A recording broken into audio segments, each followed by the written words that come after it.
দেশের সবচেয়ে আলোচিত ও ব্যয়বহুল প্রকল্প পদ্মা রেল সংযোগ প্রকল্প 40,000 কোটি টাকা ব্যয়ের এই রুটে গেল বছরের নভেম্বরে চালু হয় রেল চলাচল। প্রকল্পের প্রস্তাবে বলা হয়েছিল পদ্মা সেতুর ওপর দিয়ে দৈনিক 50টির বেশি ট্রেন চলবে ঢাকা যশোর রুটে, কিন্তু উদ্বোধনের বছর পার হলেও 4 জোড়ার বেশি ট্রেনের চাকা ঘোরেনি এই রেলপথে।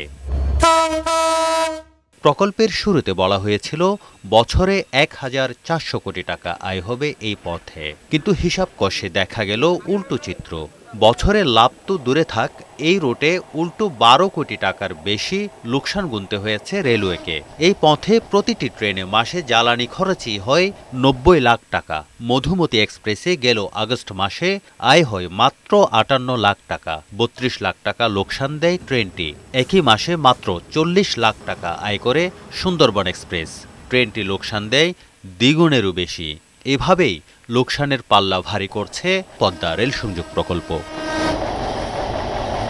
রেলওয়ের সদ্যবিদায়ী মহাপরিচালক বলেন, প্রকল্পে ব্যয় বাড়ানোর চেয়ে যদি ট্রেনের সংখ্যা বাড়ানো যেত তবে লোকসানের এমন চিত্র হতো না। ব্যয়ের ক্ষেত্রেও যদি অন্যান্য দেশে যে ব্যয় হচ্ছে, আমাদের দেশে কত ব্যয় হচ্ছে, এটাকে যদি কম্পেয়ার করা যেত তাহলে হয়তো কিছু রেশনালাইজ করে হয়তো ব্যয়কে একটা সমন্বয় করা যেত। ট্রেন বাড়াতে হবে, কিন্তু আমাদের আসলে এই ক্যাপাসিটি এই মুহূর্তে নাই। কিন্তু আমাদের যখনই আমরা কোচ ইঞ্জিন পাবো সঙ্গে সঙ্গে আমরা এগুলো ওই লাইনেই আমরা ট্রেন বাড়াবো। কদিন আগে এক অনুষ্ঠানে এই প্রকল্প নিয়ে হতাশার কথা জানান রেল উপদেষ্টা ফজলুল কবির খান। তো আমি জিজ্ঞেস করলাম যে এখন তো 6 মাস হয়েছে, 6 মাসে কত টাকা পাইছেন? বলে 37 কোটি টাকা পাইছেন। তো এই ধরনের কস্ট বেনিফিট অ্যানালিসিস যদি হয়, ওটা অবশ্য আধা বছরের, আমি যদি ওটাকে 2 দিয়ে পূরণ করি তাহলে ধরেন 100, তারপরে আরও ওই যে যশোর পর্যন্ত রাস্তা হয়নি সেটাও যদি আমি ধরে 200, কিন্তু 1400 কোটি টাকা।